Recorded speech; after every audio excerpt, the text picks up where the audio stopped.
Hey everyone, Tankenstein here. In this video, I've got your very first gameplay and overview straight from the Tusk Force dev server, the BM Oplot-T. This is a currently rank 8 battle rating 12.0 MBT in the Japanese ground forces tech tree, though of course is under the Thai flag, being that these were actually imported to Thailand from Ukraine. So interesting because Thailand also got the Stingray, which is just such an interesting thing. For whatever reason, I just imagined Thailand being like a whole bunch of us, you know, where they're like, oh, that's a cool tank. I don't care if no one else is importing it. We're going to do it, you know, and so they just kind of import like the really weird cool tanks in the world. Anyways, so this has a 125mm KBA-3 cannon, and it fires actually a brand new shell as well with the BTA-4 APF SDS. So very, very interesting. It has Gen 3 thermals, if I'm not mistaken. It might be Gen 2, but really, as long as it's not Gen 1, it is really good, and this certainly is not Gen 1. It also has the laser warning receiver and a laser rangefinder, as well as a GP125 ATGM,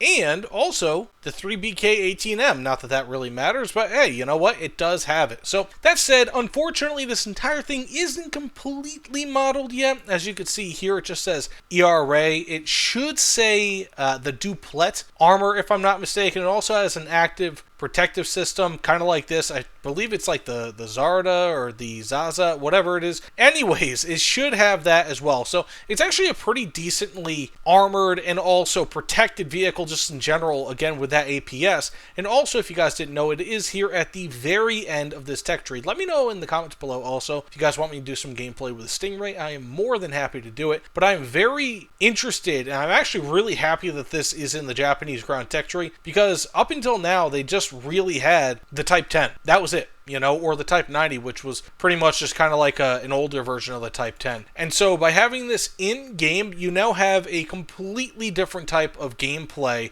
that you can have with it, being that this is very well armored and, you know, also still has a very good reload rate of 6.5 seconds. So that said, let's get into a few matches, see how this thing does. I'm stoked. But again, this is a dev server, not everything is modeled, so I'm not entirely sure how it's going to do. That said, let's get into it. So of course, here we are with the Oplot-T, or the Oplot, or however it might be pronounced. Any hoodles.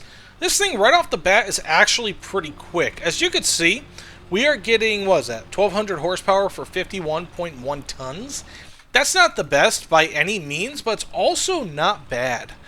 So this is actually a pretty decent level of mobility. And it also has, I think, something like 30-ish kilometers per hour reverse speed, which is, again, pretty good. It's not the absolute best, but considering where this thing came from, it's definitely workable, considering its lineage, rather.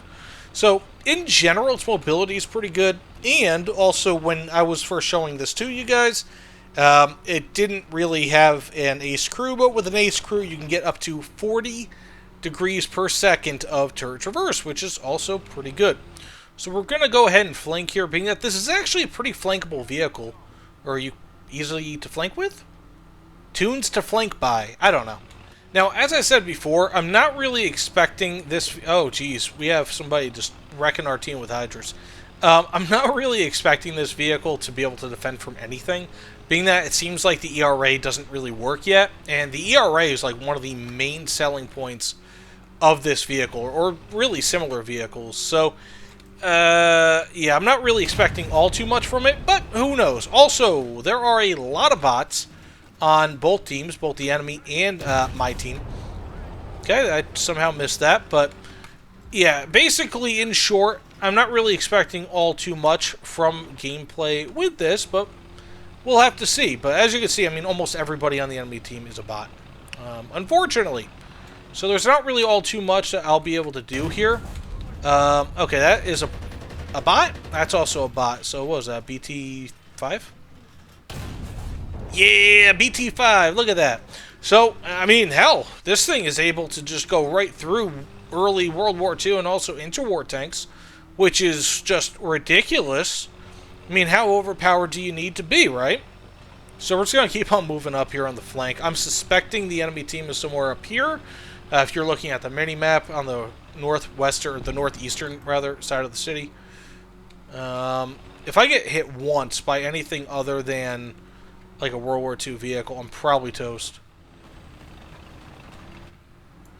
Japanese tank. if that's what you can call that. Okay, let's see. Can I go through? Ooh, I can. Went right through it. We're going to keep on keeping on. Something hit me. Okay, I just got hit by a Japanese tank. Okay, can I... I was going for a double kill. But as you... I mean, it's not bad. Like, really, the thing that you can test out in dev servers is going to be mobility, for sure. Because when it comes to other features of a tank, like firepower, for example, there's only so much you can do. You know, again, being that this is... Oh, thanks, buddy. Being that this is the dev server, I can't really say, oh, well, it's going to do this versus, like, I don't know, like Relic ERA, because most enemies are bots, and they're playing with, like, tanks from 35. So, that said, let's get into one more match, see how it is, but thus far, I'm kind of impressed by it. It's a good tank for Japan to have. So, ultimately, when it comes down to the Oplot-T, as much as I hate to say this, I really don't think that I can get, like, a good handle on it. Just from the dev server, at least. Because, one, the dev server obviously is incomplete, but two, the model for this vehicle is very obviously incomplete. And so, because of that, we have a problem where... Okay, let's see. Ooh, we got him! Is he over this hill? Wouldn't that be fun? Ooh, buddy! So... We have a problem where this vehicle is good offensively, right? Like, it's got good armor and pretty good armament. I'd say they're both about as good as each other. Is that the same guy that I shot at before? Yeah, it must be. I just see a heat signature and I shoot. But it's, you know, the armor and the armament are about as good as each other, right? I mean, you're talking 1,200 horsepower for 51.1 tons, I think. And then you're talking a 6.5 second reload, which is pretty good, especially being that's auto-loaded. So it's a guaranteed reload so long as you have ammo in the ready rack, which you have plenty of in the ready rack. Plus, it's like, what, 500 some odd, like 550-ish millimeters of armor pen. Let's see where this actually goes through, because I'm interested. Went right through without touching any of the ERA. So that's what I was going to get to. There's no ERA, like, the ERA doesn't work, and if the armor doesn't work, like, yeah, I've got composites, but the problem is that when it comes to Russian vehicles, or really any vehicle with ERA, it's an integral part of the armor. Like, it is a very important part of the armor, and when you don't have ERA, you are basically naked. And so, actually, I've spoken about this a pretty good amount, in that I feel like Russian vehicles, one of the reasons why it feels like they're so overpowered, is simply because ERA is so powerful in War Thunder. So it kind of just makes people think that it's way stronger than it really is. At least other, you know, how it would be in real life. So we're going to go ahead and see if we can get this kill. Hopefully. Okay, I'm going to go fire an ATGM at this guy. Let's see if that'll do it. His Stora isn't working. Ooh, and we have ourselves the kill. Look at that. We got him with the GP-125. Very nice. So, in general, again, I like this vehicle. Regardless of how well I do, this will be the last match. It is what it is. But for however much I do like this vehicle, I can't really give it a grade. I can't give it a legitimate grade, at least, because there are just so many incomplete portions of this vehicle, namely, again, the armor, but also the fact that, hey, we're in the dev server, so it's like, I'm fighting, for lack of a better way of saying it, there are a lot of bots on here. Now, is it a ton of bots? No. But it's enough, where it's like, I don't know, you get distracted with bots, and then you're trying to kill the actual enemy, and it just becomes a whole problem. So, let's just continue until I die, and see what happens from there. But pretty much any single time that I've died, with the exception of maybe once, regardless of where I've been hit, whether it's from the side or even the front, like the upper glacis, it doesn't matter. Like, I just get one hit.